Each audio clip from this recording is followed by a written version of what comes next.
Magandang araw mga kaibigan. Bigyan natin ng reaction opinion itong post ang balita ngayon.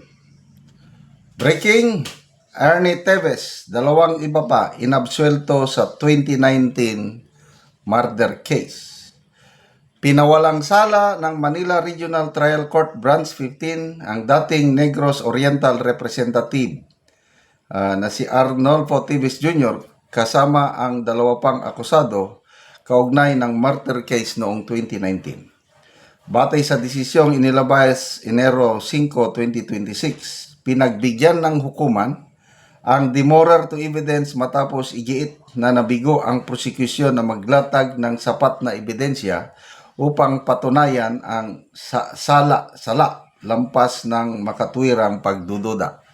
Sa pahayag ng abogado ni Teves na si Attorney Ferdy Topacio, sinabi nito, masaya ngayon, panalong-panalo si Attorney Topacio, samantala si DOJ noon, DOJ Secretary Boying Rimulya, dahil siya ang nag-oversee ng pagsampa ng kaso.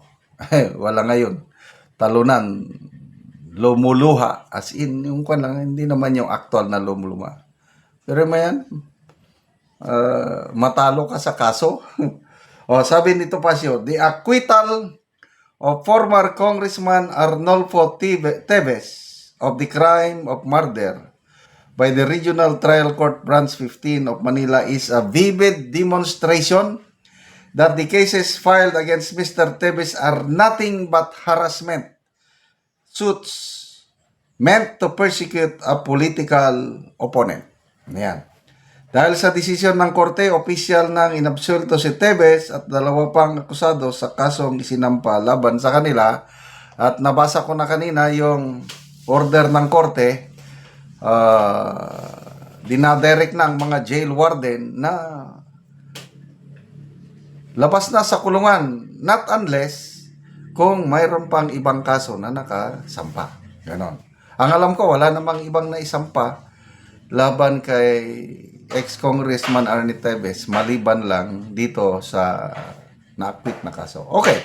So, at least dito napatunayan ni Attorney Topacio ang kanyang galing. Kasi may mga nagsasabi na palagi daw talo si Attorney Topacio. Ito, panalo. Ay,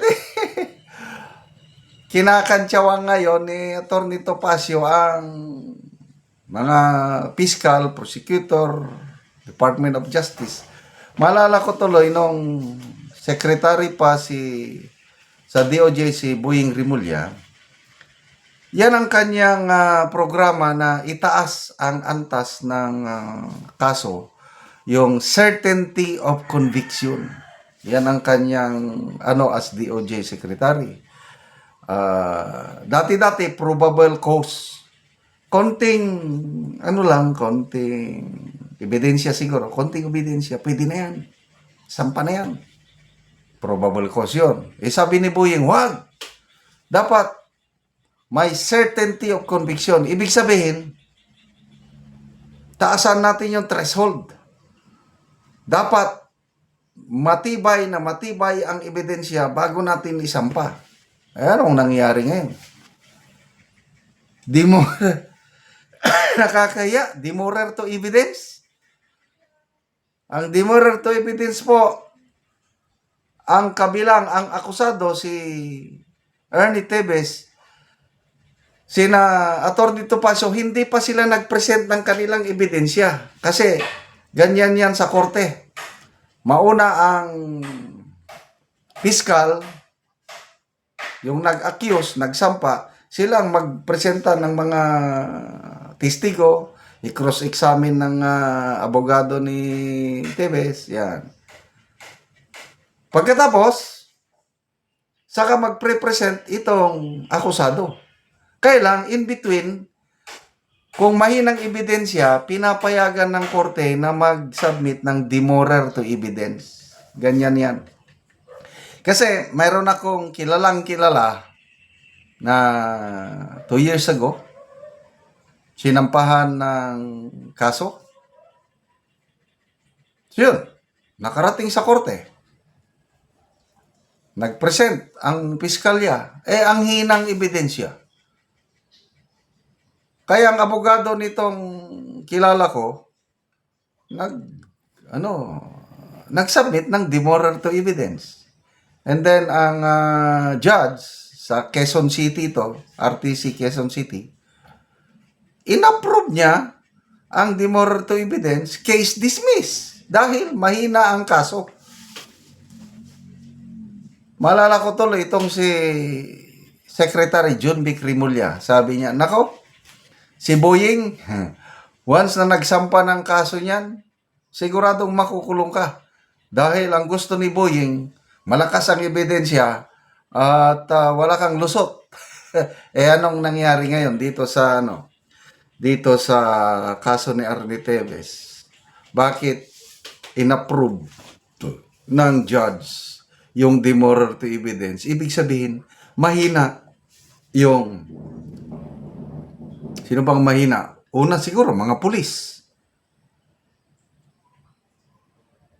Kasi sila man ang mag-gather ng ebidensya. Pulis ba? NBI? I don't know kung sino yung inatasan ng Marcos Jr. administration na magkalat. Sinabmit nila sa piskalya.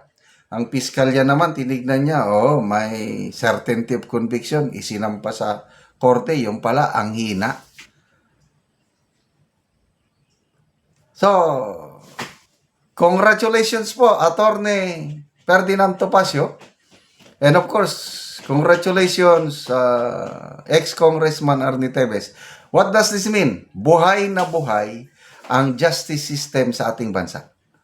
Kasi nga, ulitin ko, yung kakilala ko na sinampahan ng kaso 2 years ago, wala lang, relax lang. Pinabayaan lang niya ang korte to yung due process, then acquitted. Ito, kay Congressman to, acquitted.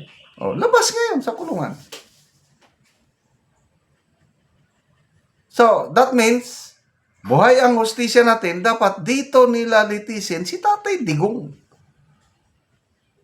Bakit mo dadalhin sa ICC na complementary court lang ang ICC kung hindi na nagpapangsyon ang hustisya dito? Yun, idulog mo sa ICC. Ngayon, buhay na buhay ang ating hustisya. Ay, nako. Salamat mga kaibigan sa inyong pagsubaybay sa ating channel. Nakakatulong kayo ng malaki sa tribong Talandig ng Bukidnon. Dahil ang sweldo natin sa channel na ito, pantulong po sa tribo. Namimigay tayo ng libreng yero at pako para makapagpatayo sila ng mas maayos na tirahan. Panoorin nyo ang video na ito. Una na yung taga na Mugsin. O mga tuplo ni siya karon.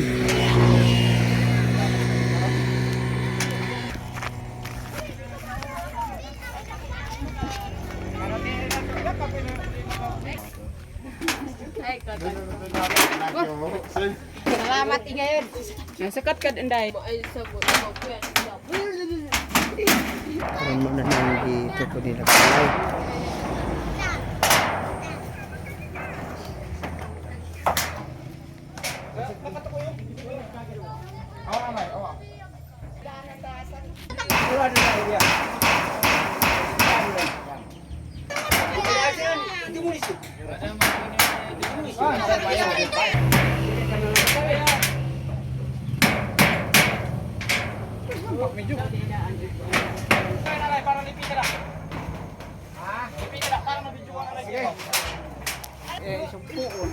Yan mambisita.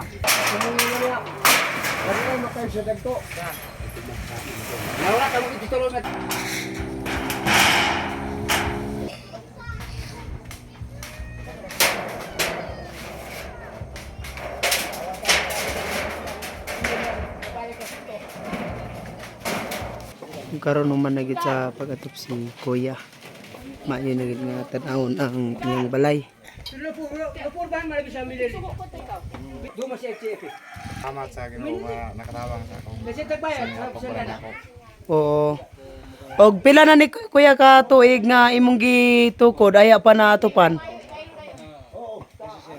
Ito na ni kabulan, bago na ayaw pa ng atopan kay natabangan kong sin.